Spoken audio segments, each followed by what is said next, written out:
मैं आपको एक बात सुनाऊं। हजरत अब्दुल्ला इब्न मुबारक के दौर में हजरत सुफियान सौरी बहुत बड़े फकी, सहाबा का दौर भी उन्होंने देखा। इमाम अबू हनीफा जैसे लोग उनकी बड़े ख्याल करते थे, इज्जत की निगाह से देखते थे। इल्म, अमल, तकवा, जुहद का शहनशाह बेताज कि दुनिया उसके चेहरे को देखती थी, उसके अमल को देखती थी। और बड़े बड़े जो जाहिदान मुर्ताज थे, बड़े बड़े जाहिद थे, वो रश करते थे कि ये सुफियान को अल्लाह ने क्या मकाम दिया। उम्मत में उनका वो मकाम है, आप किताबें पढ़ लें, अहले इल्म से पूछ लें।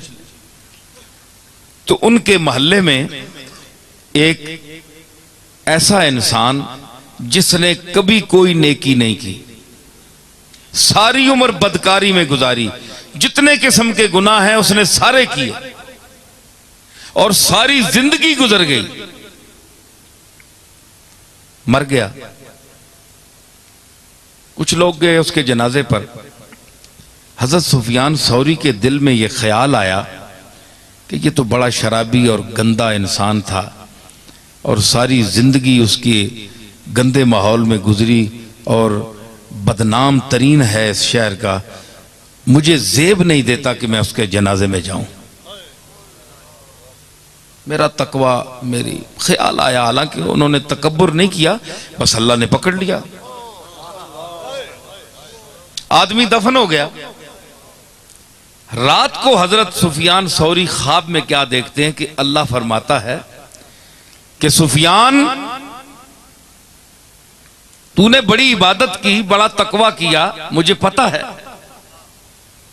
लेकिन वो भी मेरी मखलूक में से था। तुम्हें पता नहीं है कि मैं अमाल का बदला देता हूं और गफूरुर रहीम भी मैं ही हूं। यग़फ़िरु लिमन यशाअ व युअज़्ज़िबु मन यशाअ का मकाम भी मेरे पास है।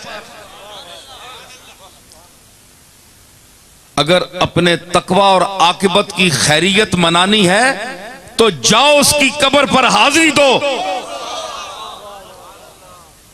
जाओ उसकी कब्र पर।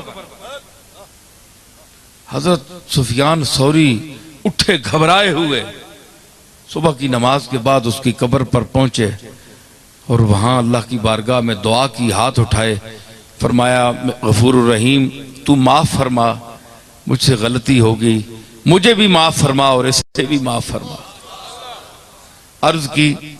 अब जनाब वो तो अगला मामला अल्लाह जानता है क्या हुआ, लेकिन जब ये ख्याल आया कि ये बदनाम तरीन आदमी है तो अब इसके मुतल्लिक कुछ पूछा जाए कि इसने क्या अमल किया कि जिसकी वजह से मुझे इताब में लाया गया, मुझे अल्लाह ने यानी ये हुक्म दिया कि तेरी इबादतें सब खत्म हो रही हैं अगर वहां नहीं जाओगे तो। उसकी बीवी के पास आया, पूछा, सुनाओ इसका क्या कोई अमल था। उसने कहा, जनाब जब तक इसके हाथ पांव चलते थे ये गुनाह ही करता रहा, कभी इसने नमाज नहीं पढ़ी और जो दुनिया के अनवा व अकसाम के गुनाह हैं, खताएं हैं, सरकशियां हैं, ये इस शख्स ने की हैं। मैं गवाही देती हूं उस बात की। हज़रत सुफियान ने फरमाया, नहीं कोई बात ऐसी बताओ कि अल्लाह ने मुझे झिड़क दिया, बात कोई है। उसने कहा, हुजूर मैं अर्ज कर रही हूं कोई बात नहीं है। फरमाया, गौर करो कोई बात। उसने कहा, हां सकरातुल मौत में जाने से पहले कि जब इंसान का मुंह खुल जाता है, आंखें टिकटिकी बन जाती है, वो सकरातुल मौत होती है, उस वक्त तौबा कबूल नहीं होती। ये हदीस में भी है, हुजूर ने भी फरमाया। इससे पहले का जरा आलम था जब होश में था वो, तो उसने उसकी आंखें आंसुओं से भरी हुई थी। ये बीवी कह रही है हज़रत सुफियान से, मैंने देखा उसकी आंखें आंसुओं से भरी हुई थी और आसमान की तरफ आंख उठाकर देख रहा था और कह रहा था कि ए आसमान और जमीन के मालिक, उस शख्स का कौन है तेरे सिवा? तेरी तो दुनिया भी है, तेरी तो उकबा भी है, ये जहान भी तेरा, वो जहान भी तेरा, सारी दुनिया और मखलूक तेरी, मेरा तेरे सिवा कौन है?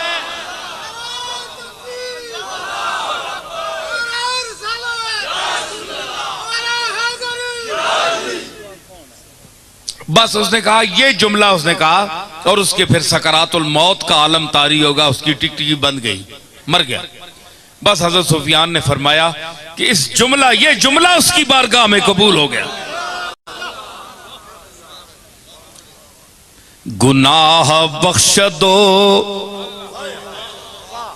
हाँ, बख्श दो, दिल बख्श दो, जुबान बख्श दो,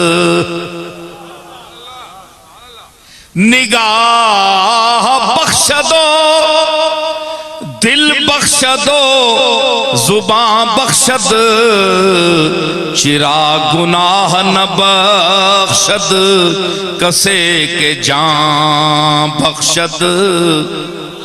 गिरामी जलंधरी फरमाते हैं कि वो निगाह देता है देखने के लिए, जबान देता है बोलने के लिए, और जान देता है बदन को तवाना रखने के लिए, चलने के लिए, तमाम अपना निजाम चलाने के लिए।